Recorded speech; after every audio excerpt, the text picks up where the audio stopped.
The Speaker, I can tell you that both initiatives will deliver more than what that last government attempted to when, for instance, they put out a $1 billion infrastructure scheme.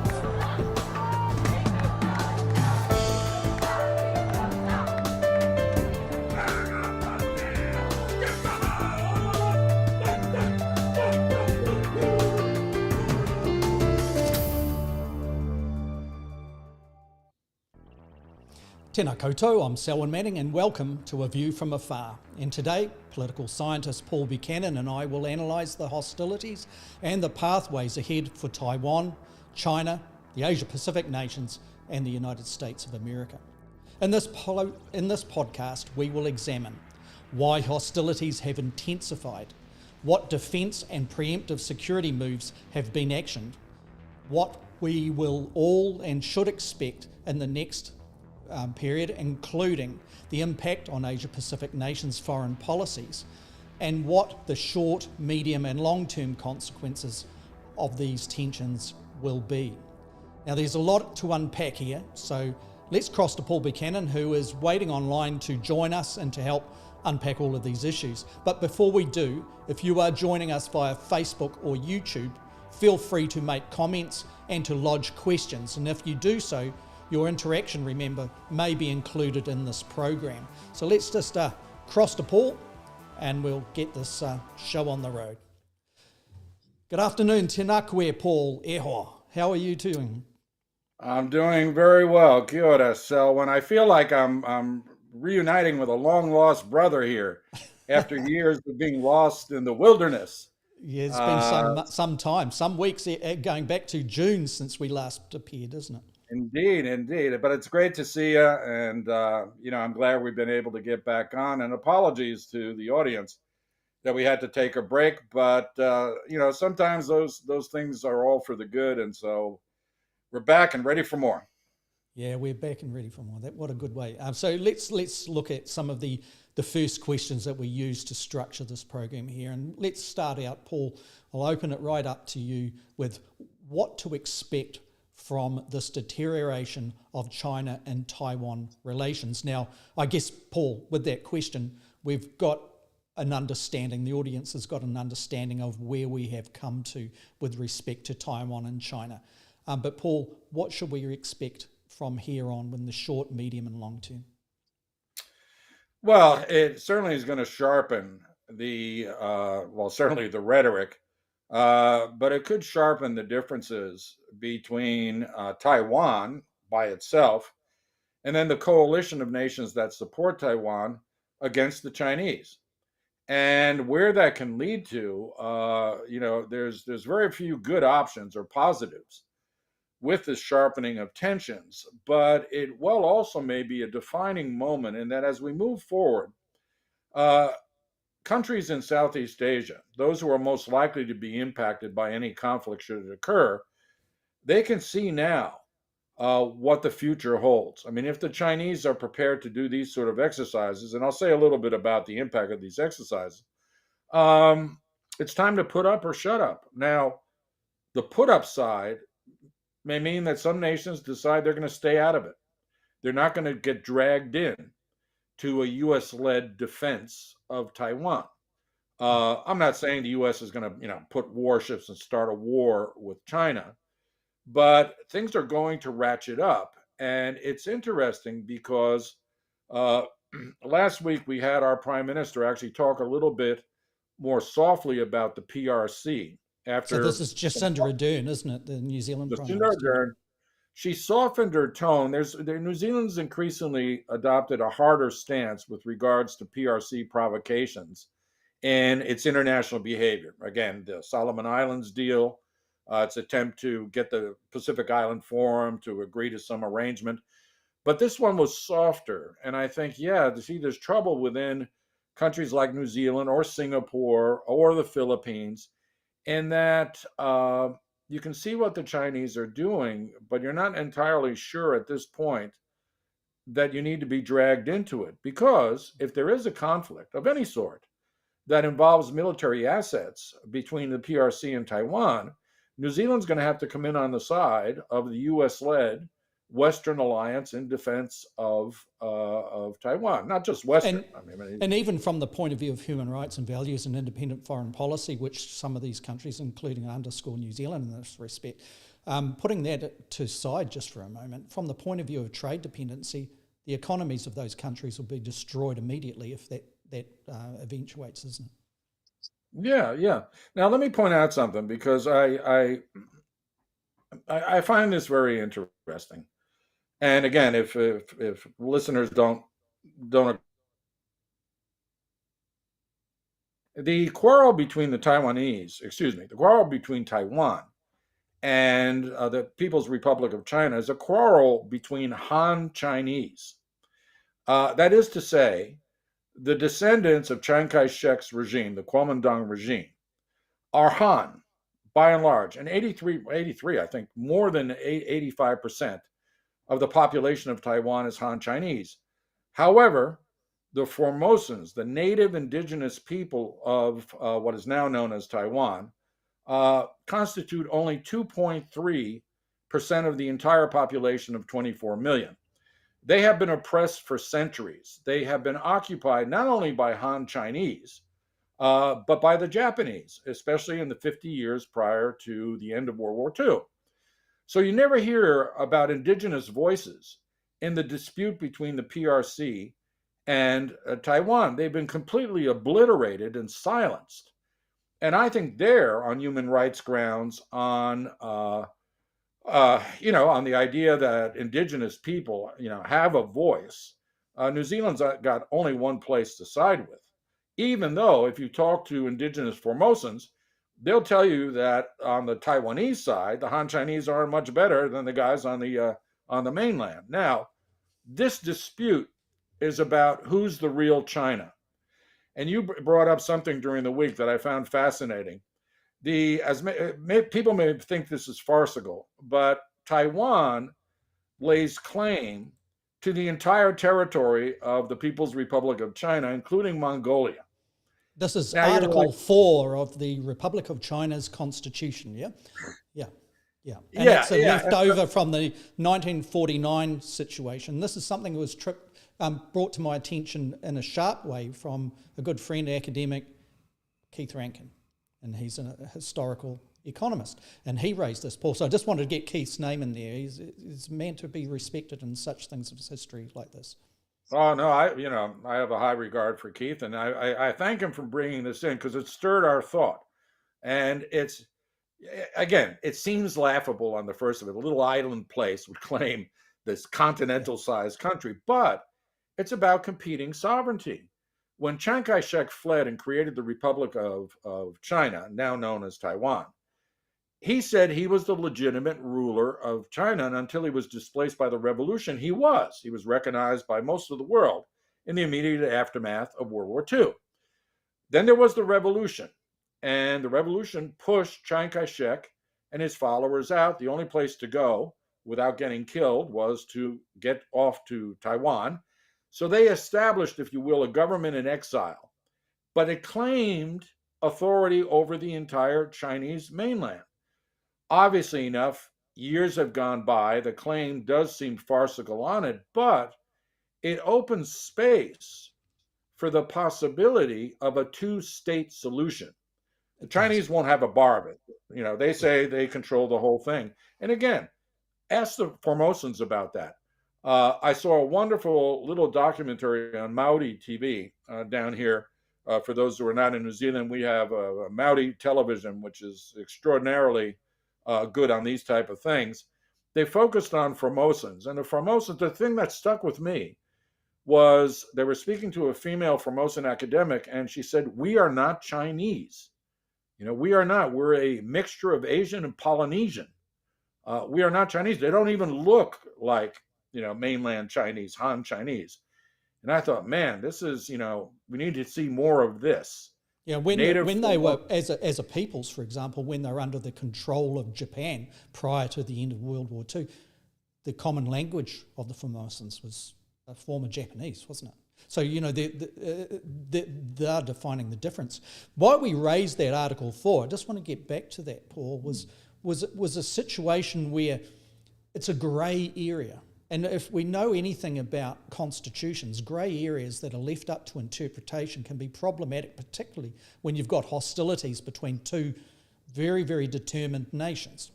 In this case, obviously, the People's Republic of China and the Republic of China, which is known as Taiwan or Chinese Taipei in some areas. So what we're talking about here is, if you took it from a realistic approach, Paul, it seems farcical that Article 4 still exists in the Constitution, where it is claiming Mongolia, the Chinese mainland, the South China Sea, obviously Taiwan.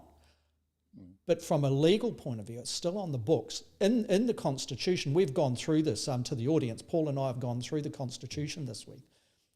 And you can see that there's a mechanism for getting rid of it. Obviously, like is the way with constitutions, that it's difficult to make changes, but the pathway is there. Paul, I raised that with you earlier this week because it fascinates me from the point of view of going forward at some juncture. Those kind of things that are obviously rocks in the road for diplomatic solutions. Is the onus on Taiwan to get rid of those rocks in the road early, or is it something that they would hold on to? And what relevance does it have to the hostilities and the culture of difference between those two countries? Well, they should hold on to it. And again, I started out saying this was laughable and farcical, but actually they should hold on to Article 4. And there's a reason for that. Negotiation. The first thing that has to happen, this is at least a two-step process. The first one is that Taiwan and its allies in the international system have to convince China that the costs of trying to invade and occupy that island will be prohibitive, that there's nothing there that is worth the cost to China of the invasion, because it's going to be a bloody, protracted, oftentimes guerrilla war without end. It's part of that, as we know, the hedgehog strategy of island defense. You dig in, you get dirty, and you make it really difficult for the enemy. And obviously, the Chinese have looked over to the Ukraine. They see that even a much bigger force with land borders is having a tough time against a determined opponent. They've got to cross 120 kilometers of water, so it's going to be an air-sea battle to begin with. That's not necessarily clear they can prevail. The army would only come up if they're able to get significant beachheads. Again, that's an open question.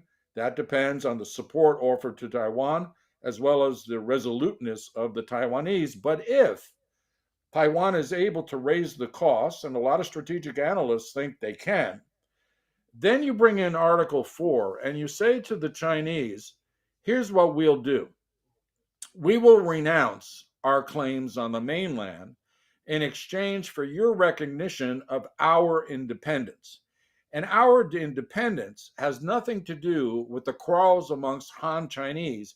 Our independence is derived from the fact that the indigenous people of Formosa have never had a voice and they want to be free. I mean, they have arguments with their own, again, the KMT regimes of the old days. That was Chiang Kai-shek's party's acronym. You can make the claim that, look, we'll give up Article 4 in exchange for recognition of our independence, and we can even work out some sort of two-state solution where we have primary ties with each other, but we're politically independent. We're sovereign. On two threads, you've brought in this concept of indigenous foreign policy, or where indigenous peoples intersect with the foreign policy of their nation, their state.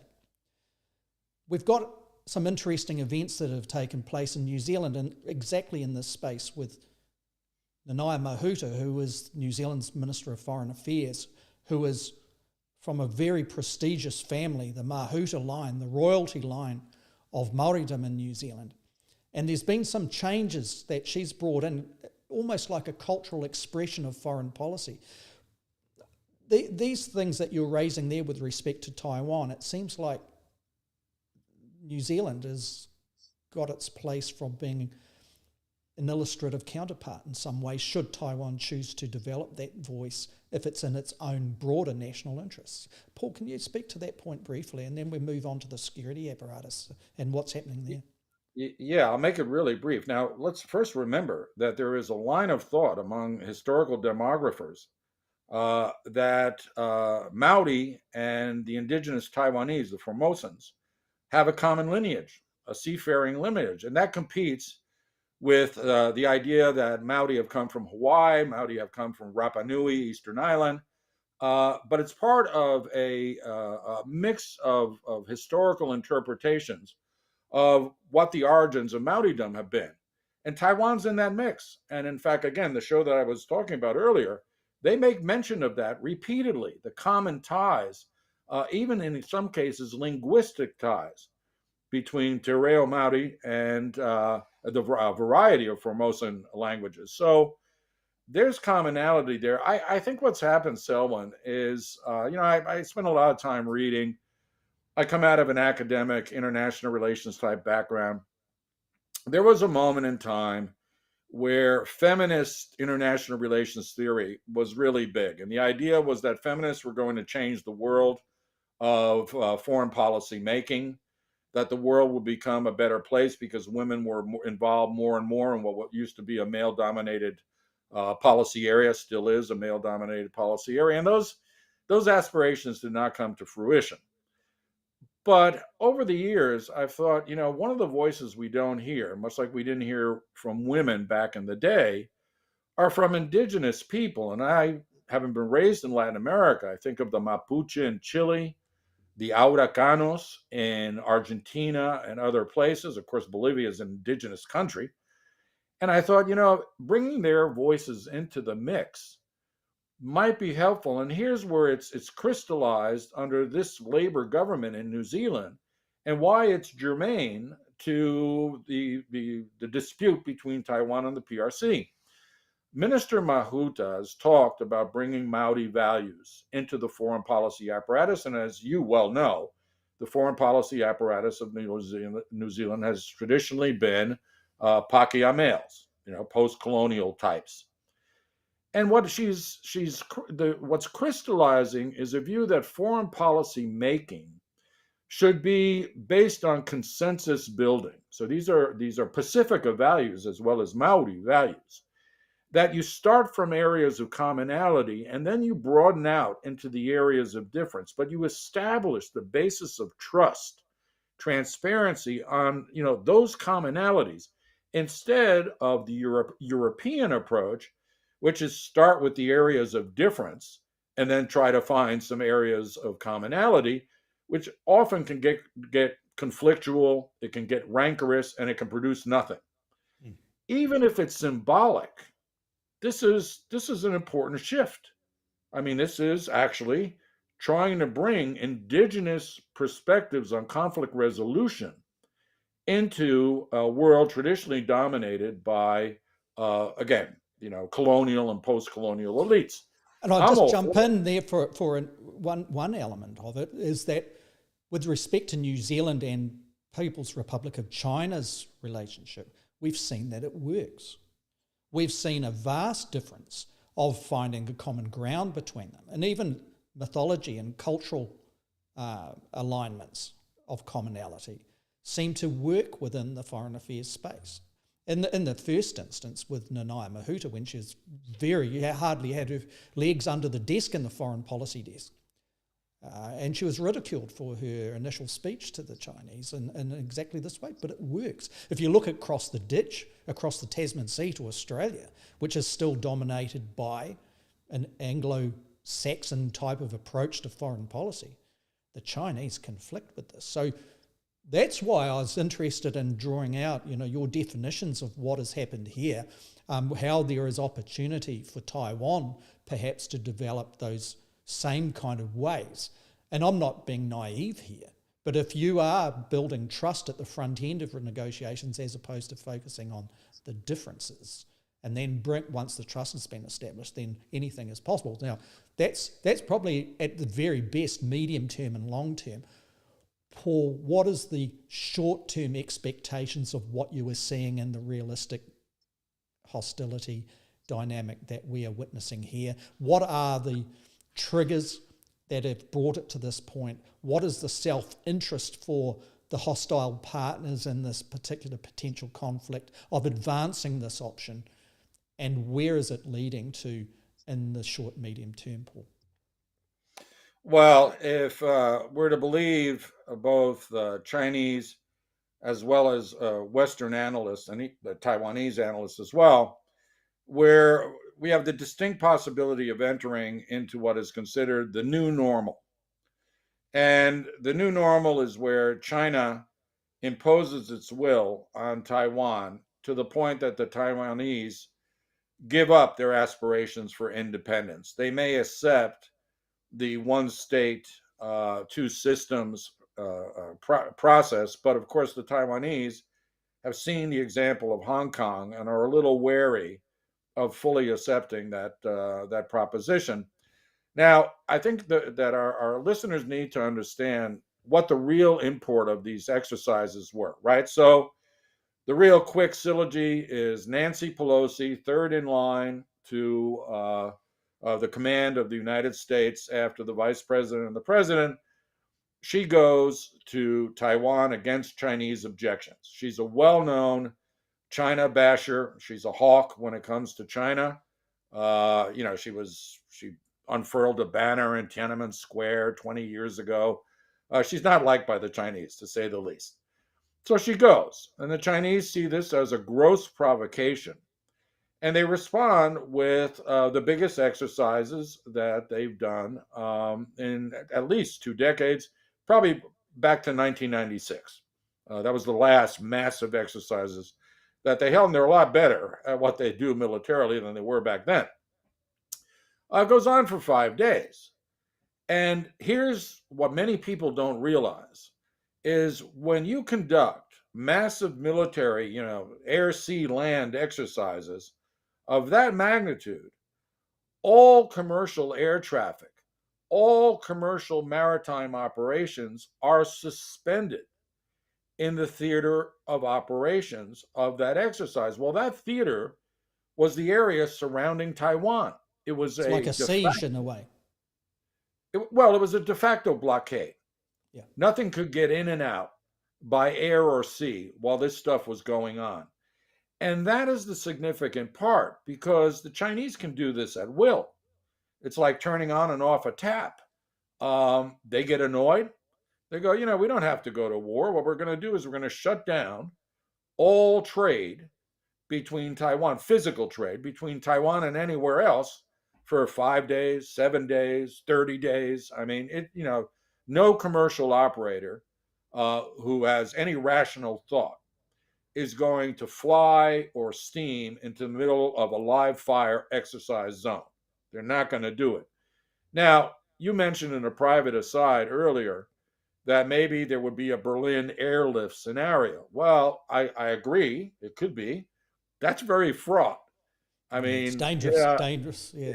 Very dangerous. You start putting other, gray-looking vessels.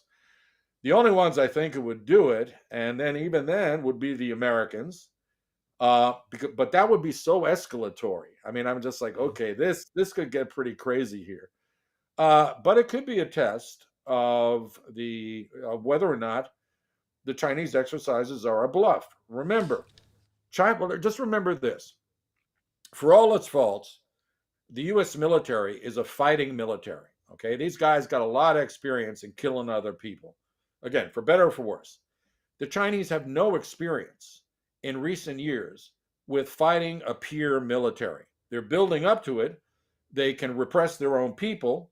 They can kill people in the border regions where those folk don't have the military equipment that the Chinese have. But they haven't taken on a large peer competitor, not just like the United States, but think of a coalition. I mean, you get South Korea involved, you get Thailand involved. They have significant militaries. And now recently there's been overtures to bring Indonesia into the anti-Chinese alliance. There's an exercise still going called Garuda Shield And that's in Java. significant, Paul, isn't it? You know, that's a big deal. Bringing Indonesia into the fold on the pro-West or anti-Chinese side, that is a big deal.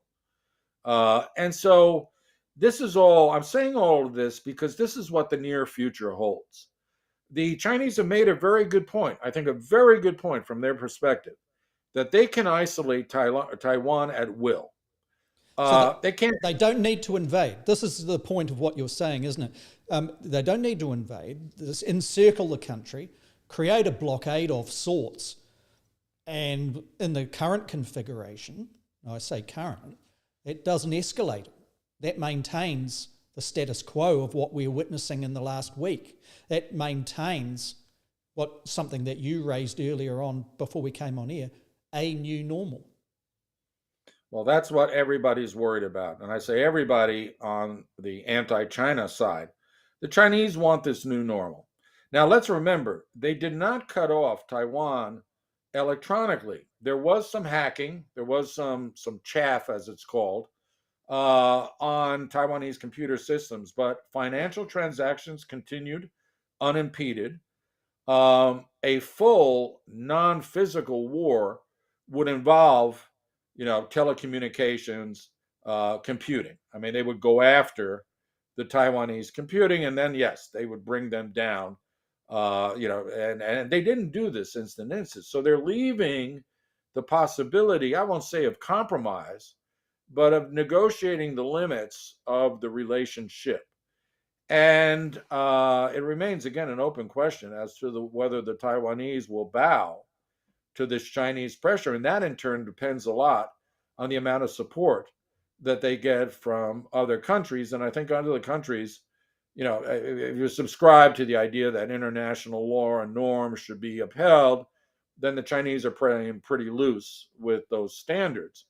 But the new normal from the anti-Chinese coalition, that one country can isolate a close island state at will, and fiddle with it using military exercises as the instrument, I think that poses a problem. The Philippines, I'm sure, looks at this and thinks, they could do it to us.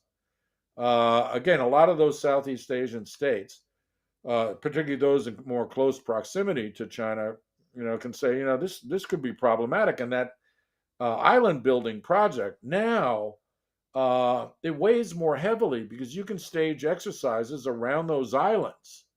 And that because the islands are so close to, let's say, the island of Borneo, to the coast of Vietnam, the lessons that are going to be learned from this can be worrisome, to say the least. So I think we're going to see a move by the counter-Chinese coalition. See, I don't want to sound xenophobic. Is going to be forthcoming. But I don't think it's necessarily going to be dominated by the U.S. I think that other regional powers have to realize that this has to be, if not nipped in the bud, curtailed as much as possible. And the question then is, who would be an interlocutor that could negotiate between the Chinese and the Taiwanese? Right now, the PRC won't have a bar of it. The speech by the Chinese ambassador to Australia yesterday was downright alarming. He said they will use all means to prevent Taiwan from becoming independent.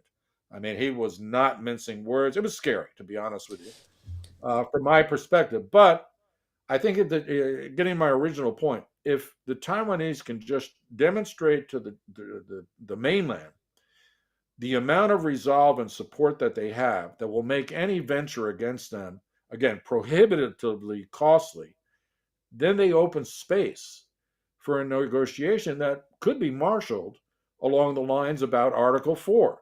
I Yeah. mean, a trade off. That may be in the distance, but it's a laudable goal in my mind. So if we are looking, let's just pivot from or leverage from that.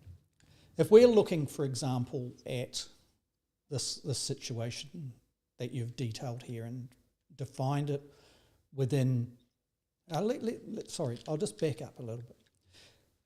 There's only a handful of nations around the world that recognise Taiwan. I'm talking from the point of view of a United Nations type of context, etc. So many countries have trade relationships with them. So there's a hypocrisy there in one sense. It's obviously grey areas again with respect to Taiwan that obviously in the 21st century ought to be tidied up at some haste. Secondly, most countries within the Asia-Pacific recognise China, the People's Republic of China, and its right to the one nation type policies with respect to Taiwan. So it's a foreign policy and its engagement with China for many countries, including New Zealand, is premised on that fact. Do you believe that what we're witnessing here is a tripping point, if you like, that causes countries within the region, most significantly, to actually develop their foreign policies in alternative ways and a rewriting of this whole area?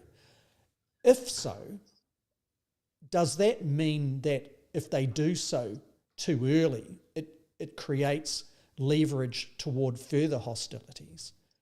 Or if they leave it too late, it becomes an open sore that is not even resolved? I hope I've put that right. It's a delicate nuance in foreign policy terms that we're talking about here.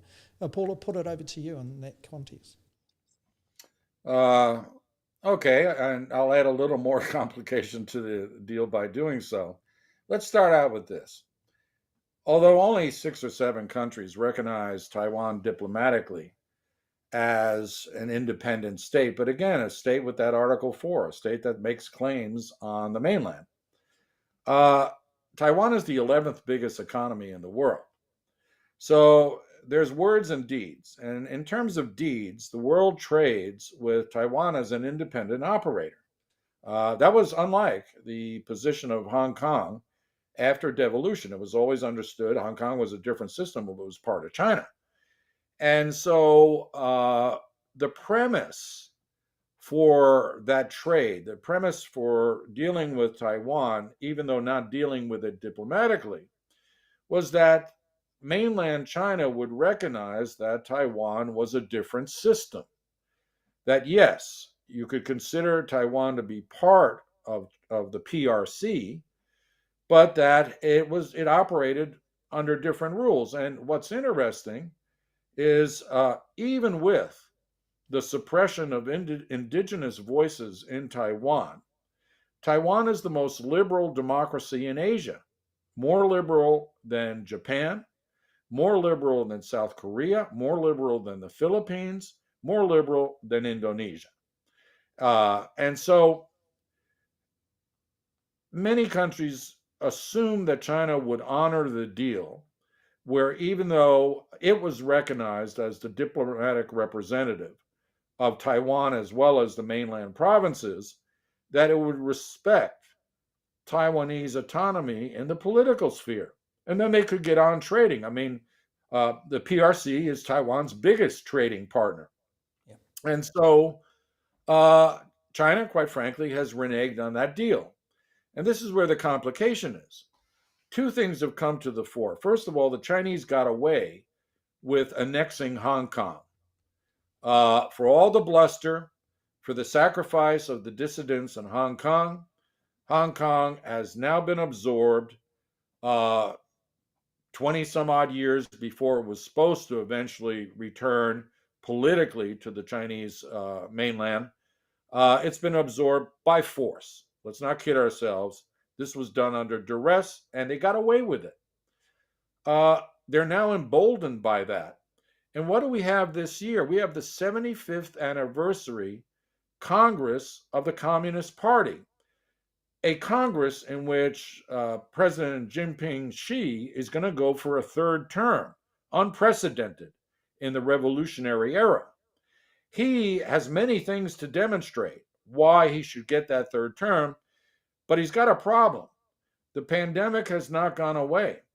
He has domestic unrest in places like Shanghai because of the repeated lockdowns and the inefficiencies of the pandemic response. Not all is well in several provinces. And even though the unrest is repressed and is often muted, it's there. It's online, it's percolating. So he's got to show that even with using a heavy hand, that he's still the boss, that he and his cadre are prepared to go to any lengths to maintain what he's now has a book out called Jinping Xi Thought, which is his vision of the future. And I think that's problematic because they're emboldened by what happened in Hong Kong. They use a symbolic visit by the Speaker of the U.S. House as if it was, a major provocation. The hawks inside of the CCP talked about shooting her plane down. I mean, that's the other thing we have to remember. China is not monolithic. The Communist Party of China is not monolithic. There's many factions. We can divide them for the purposes of argument into moderates or militants or hardliners and softliners. The hardliners wanted to shoot her plane down and start a war. There are plenty of softliners going, the costs of any war are going to be borne by us.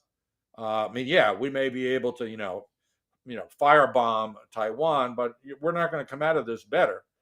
And one of those areas, of course, is that the vast majority of semiconductors and microchips that are used in Chinese high-tech industries are produced in Taiwan.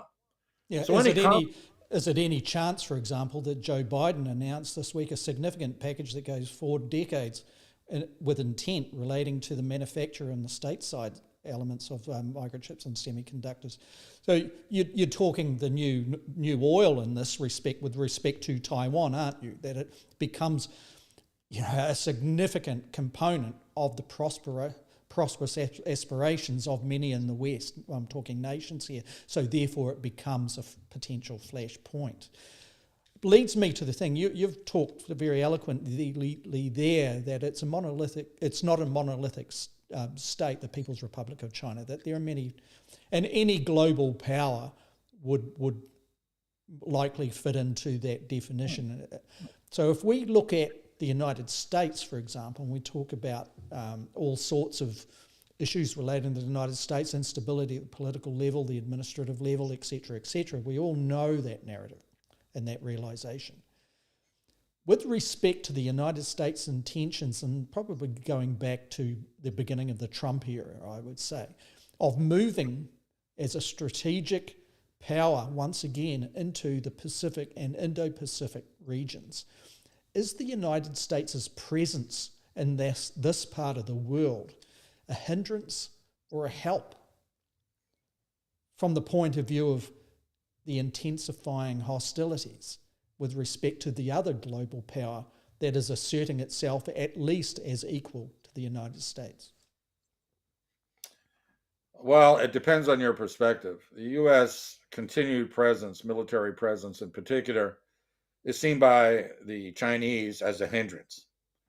The U.S. military presence is seen by others, let's say the Philippines, which is now in a warming process with the United States, but certainly countries like South Korea, Japan, Thailand, Vietnam, Singapore, they see the U.S. presence as a help. The thing is that presence can't be all military. I mean, it's got to be diplomatic, it's got to be economic. And after a fair period of neglect, those things are now being resurrected. But the U.S. is for the last 30 years, it's always led by its military, and that's a very bad position to be in. Military diplomacy is should be subordinated to civilian diplomacy, and quite frankly, in many instances, should be the last resort before war. The Yanks, and I'm sorry to say that to my American friends, but the Yanks have become increasingly militarized in their diplomatic postures around the world, and Southeast Asia is a clear indication of that. So there's going to have to be some subtlety introduced. But the fact is, it may be a hindrance in some eyes, it may be a help in other eyes, but it's inevitable. The United States, whether we go back to, and we've talked about this, the US is a descending great power and China is an ascending great power.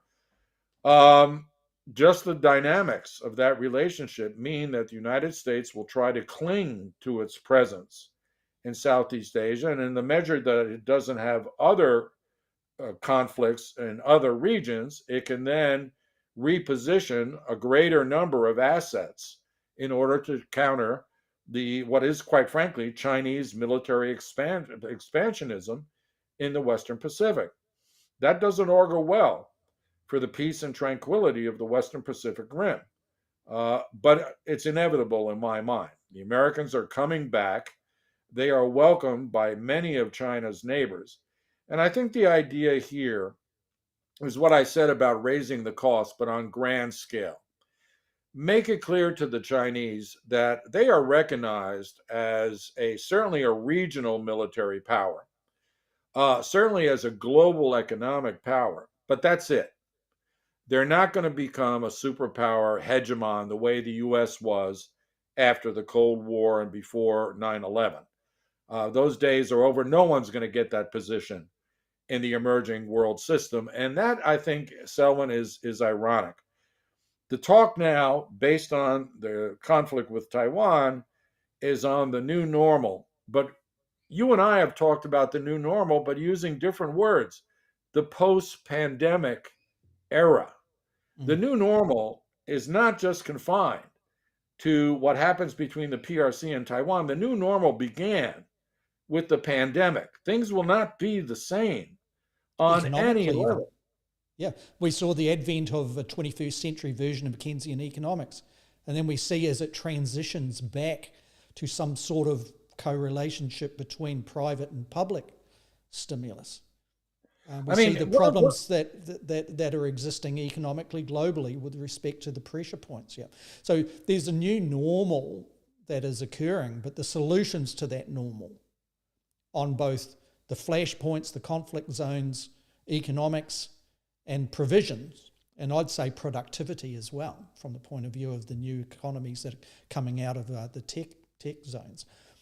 There's a whole new world that is requiring tidy up in the rules-based order. You see Japan really pushing, significant player obviously within the Asia-Pacific, Indo-Pacific regions, and Japan pushing this week for a new approach to the global reliance on rules-based laws. So it's basically saying, let's tidy this up. Let's tidy this whole mess up that the world is no longer able to rely on. It's no longer fit for purpose in a sense. We know that from the United Nations, even at the top level. We've dedicated programs to this, haven't we, Paul, with respect to the Security Council in Ukraine. It's not fit for purpose anymore. The reliance has gone on to security blocs like NATO and others, and the Russians' counterpart within its own region. So getting back to this whole thing, what if we were going to take everything that you've talked about here and we are taking it into consideration from the point of view of what would we expect to see in 12 months from now? Are we going to see a more continuation of the conflict and hostility as a new normal, or do you see through one way or the other a difference emerging in, say, 12 months, 18 months, 2 years' time from here? Well, it's contingent on several factors. And I'll give you, for instance, one of the things as part of the real new normal is that countries, firms that have invested in China, have put all their eggs in the Chinese basket as of the pandemic, but now accelerating because of Chinese behavior, are starting to disinvest. And remember, we talked in June about near-shoring instead of offshoring your trade relations, near-shoring, and then it's subset friend-shoring, where you trade preferentially with like-minded nations. Taiwan is a like-minded nation of liberal democracies. The PRC is not. And many firms, European firms, South American firms, are starting to realize that the rule of law in China when it comes to commercial relations is utterly dependent upon the relationship between the firm and the Communist Party, not on standardized international notions of trade, of patent protection, intellectual property. No, the relationship between the firm and the party. And many Europeans are chafing under that. They're now starting to see how arbitrary things can be when it comes to China. And because of the pandemic, they see that putting all your economic eggs into one basket can be injurious should that basket suffer a catastrophe such as a pandemic.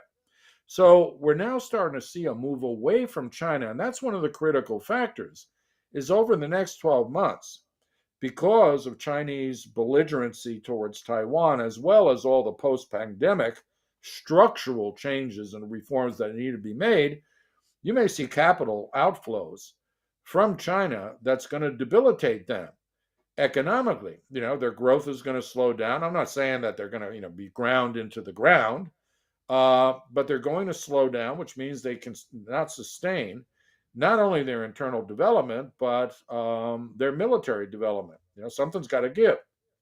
The other thing is what happens at the 75th Congress of the CCP. And that if President Xi can demonstrate to the party membership that he is in command and this is going to lead China to greater heights, and picking a fight with Taiwan will be in China's best interests, then we got trouble ahead. We seriously have trouble ahead. If, on the other hand, there are rumors of dissent within the party apparatus, and they're going to come not just from softliners who will say, you're stepping out too far. But here's an interesting thing. When he limited, I say he, Xi limited the military exercises to what we have seen, yet stoked Chinese nationalism in the state-controlled press, many Chinese hawks called him a coward. Social media lit up with very hawkish people, all stirred up by the war talk. We're going to go over, we're going to take back Taiwan. No one can do anything about it. And then he stopped far short of that. Now, maybe the sophistication of his, tap strategy. I'm going to turn the tap on, turn the tap off, isolate them economically. They'll get the message. This was lost on the ultra-nationalists, but they're not happy. They think the exercises made China look weak, that they didn't have the stomach for a real fight. And so this is all going to come out in the party Congress. And it'll be interesting. If he's backed into a corner by the nationalists, he's going to have to make a diversionary move against somebody. And that more than likely will be Taiwan. I sure hope that Western intelligence analysts are giving the policymakers this sort of view and say, look, depending on how this goes, he may have no choice but to make a move, because otherwise he's going to lose his position, and there are a lot of pretenders to his throne. Let's not be, under the illusion that everything's hunky-dory with the CCP leadership. Again, we talked about factions and what have you. Any large state has them. But in China, they're particularly acute, although muted on the surface. So let's see what happens. If the party conference goes in a right direction, as in right words, more hardliner direction, I see conflict very well occurring on a regional level within the next year. If, on the other hand, the global community can impose de facto sanctions on China, in the economic realm in particular, perhaps in the diplomatic realm, then that may make the Chinese policymakers think twice about their belligerency. The idea is to convince them, say, the stuff you're doing with Taiwan is making us nervous as a global community. There's no reason to be talking up, invasion and whatnot. You guys were getting along more or less, and you're arguing about something that occurred in 1949. Again, between winning and losing factions of Han Chinese political movements. Let's move on. Let's resolve this and move on. But that's going to have to come from a global community. And right now, we're nowhere close because we got a war in Europe, and the Chinese are supporting the aggressor and blaming the victims, blaming the country being attacked, as well as its supporters for the troubles. So when you live in that disinformation space, where Russia is good, Ukraine is bad, the Americans were behind it all, there's no possibility. And on that point, you mentioned earlier on that China is certainly doesn't speak with one voice, and on the issue of Ukraine, that's certainly the case from the point of view of we've seen diplomatic messages coming out of China saying, basically, I'm paraphrasing here, but they want to get back to business, that they do not support any attack on a sovereign state, that they want to see a resolution happen in earnest and as quick as is possible. And then you see the more hawkish expression of its approach to Ukraine exactly being expressed in the way that you define. Paul, we've got a couple of comments that have come through. I'll highlight on two here from Daryl Street. I'll just bring them up on screen for people that are able to see this, and I'll read it out for those. We've got a little bit of a spill over there, but bring it back. I saw it briefly. Yeah. What Daryl Street has written here is, if there were a CCP leadership change, is it more likely to go hawkish or liberal? Which way are the winds blowing? So you've defined exactly some of those pressures of where Xi Jinping would be standing. What's your instinct about which direction he would go, Paul? My first impression would be that he would tend to go more hawkish, but that depends on at least two factors. I don't study China as a main focus. I look at more strategic, just broader type things. But first factor, who are the people immediately underneath him? Who are the number 2, 3 secretaries of the CCP, and what are their inclinations? That'll give us a hint of what the future leadership may be. The second one is whether President Xi and this wolf warrior policy, this hawkish policy, bears fruit, that reaps some sort of positive dividend. If it does, then the hawkish, lean will be carried on by his successors. If it does not, and again, it's not a slam dunk that this hawkish, tendency is going to prevail. If it does not, then we very likely will see a moderate, and I'm using that word, very broadly, but that a more moderate leader will come in who will attempt to mend fences, not necessarily roll back what has been done. Let's say, for example, those islands, those military bases on islands, although that could be negotiable. But a moderate leader would come back, and what they would have to do to be successful is stop with the aggressive foreign policy and military policy and refocus attention on their domestic constituencies. Because as I mentioned earlier, not all is well in China. And, it's not just about the Uyghurs. I mean, this is about the Eastern Seaboard. Not all is well. And he needs, whoever the leader is, needs to start putting a lot more attention towards, the satisfaction of his own people, because it's increasingly difficult for the CCP to control the narrative in China. There's too many ways to get information that are outside the control of the state. And even on state channels, it takes them a while to censor. And by that time, millions of people have seen dissenting voices, that sort of thing. People, again, they got phones, they're filming repression in the streets of Shanghai, uploading it, and then eventually it gets taken down. But people are like, holy mackerel, I'm watching, riot police wiping out old ladies who are, clamoring to be able to walk down to the supermarket. They're not allowed out of their apartments. Uh, I would think that if that continues and they do not prosper with some of their, hawkish diplomacy and military maneuvering, then we may have a chance to see a more moderate position, again, within the confines of what the CCP will allow. There's also another one that came through from Daryl Street again, and I just want to thank Daryl for this contribution. It's really thinking stuff.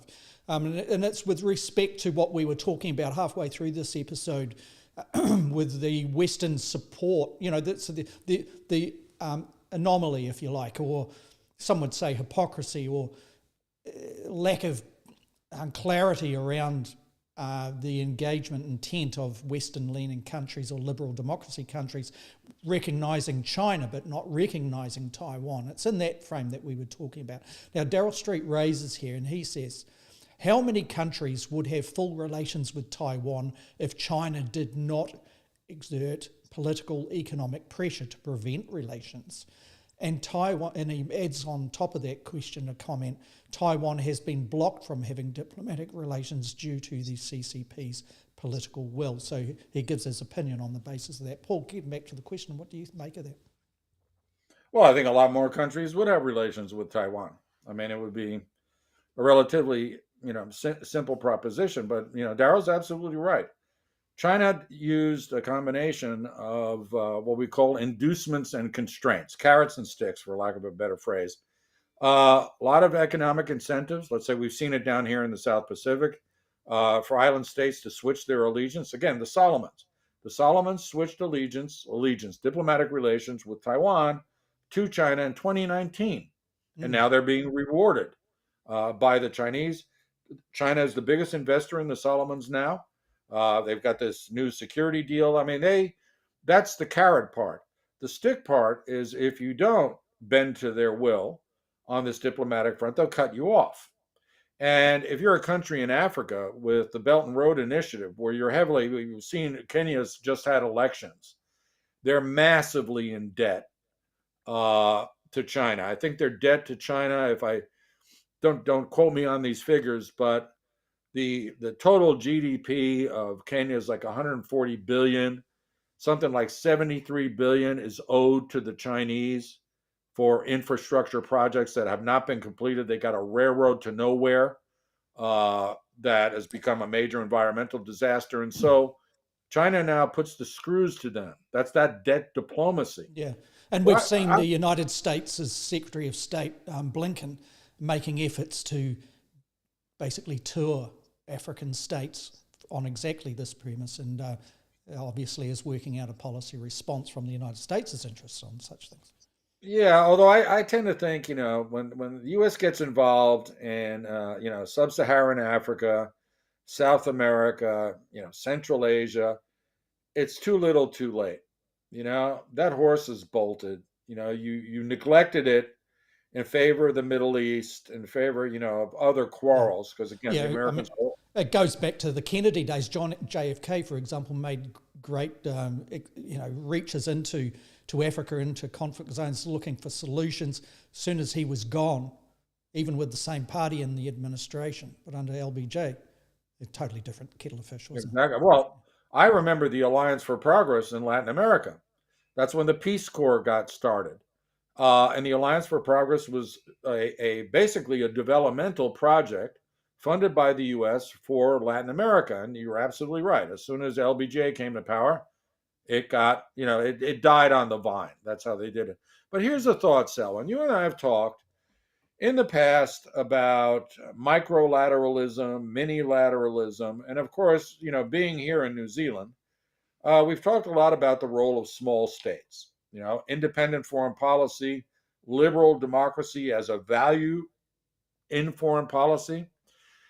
As we've been speaking, I got to thinking, who would make a big difference in presenting a certain posture to the Chinese would be a country like Singapore. Small states supporting Taiwan. Singapore is an island country that was kicked out of the Malaysian Federation in 1965, 66. I forget exactly. In fact, this weekend is National Day celebrations in Singapore. It's a small island state. It is a soft authoritarian state with sham elections, and it's dominated by Han Chinese. The Lee Kuan Yew and his descendants, they're all Han Chinese. If Singapore would make clear, in unison with countries like Brunei, the Philippines is relatively small. It's got a big population, but economically, and make the point that this is not about great powers. This is about the defense of smaller states with their own autonomous politics from the depredations of bigger states. This would resonate not just with, perhaps people in China and go, even the small guys don't like us doing this. But I think it would have broader appeal coming from Singapore or another small state in the region to the global audience. Is that, look, at all we're saying is you can't bully smaller states because of some historical problem of 70 years ago. Taiwan is it's a definable or is a different state. I was going to say independent, but let's use a neutral term. You look at Taiwan, it is not China. That's the bottom line. It is not China. Sure, a lot of people speak Mandarin, but a lot of people speak Mandarin and Cantonese in Singapore. You go to Singapore and there's a lot of Asian folk and a lot of Han Chinese, but they're not Chinese. It's very clear. The same is true for Taiwan. And if we focus on that they are a distinct political entity with very specific racial demographic features that go beyond the Han domination of the economic and political elite, then maybe by pushing the great power conflict a little bit out of the way and reintroducing the idea that small states in particular are very keen on preserving the autonomy and perhaps independence of other small states.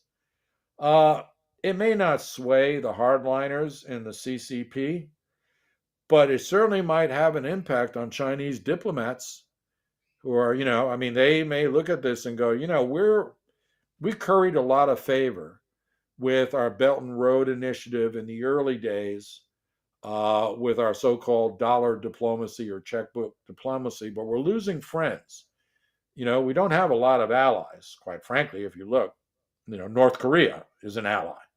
With allies like that, you don't need enemies there. And so if you see small states like Singapore, which has, bucket loads of Chinese investment in it, objecting to the bullying of a small state such as Taiwan, I personally think, well, let me ask you. We're sitting in New Zealand.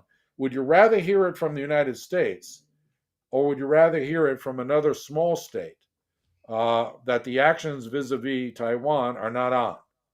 Yeah. I personally... The answer from me, Paul, is a very predictable one, that smaller states have their merits, and in exactly this kind of context, it's one I think that would be great to see a country like Singapore step forward for the very reasons. The way you defined Taiwan just then too brought to mind the efforts that Taiwan's foreign minister did this week in trying to define what Taiwan is in the 21st century as opposed to what it is not. And that seemed to dovetail exactly with what you were saying there too. Paul, thank you for your contribution and your expertise in this episode. And it's good to be back, isn't it, with our feet back under a view from a far desk, and bringing that to the public and being able to chew through in an in-depth forum exactly what's going on. And thank you to those that have contributed, in particular Daryl Street. That was excellent comments, and he he's put a thank you to us too, which is always nice. It's a relationship of thanks, isn't it? He says, thanks to both of you, a great show as always, so appreciate that. Now, we will be back, our intention is next week, and we'll bring another episode that looks deep into the issues such as this that impact on all peoples around the world, and we will announce exactly what that topic is and what our approach will be, probably about a day before we go live. And we go live on Wednesday evening US time, and also Thursday around lunchtime in New Zealand's time zone. So until then, thank you for your presence here as we record this live, and also for those that watch it on demand at a later juncture. Until we come back, ka kite anō. Take care out there. Goodbye.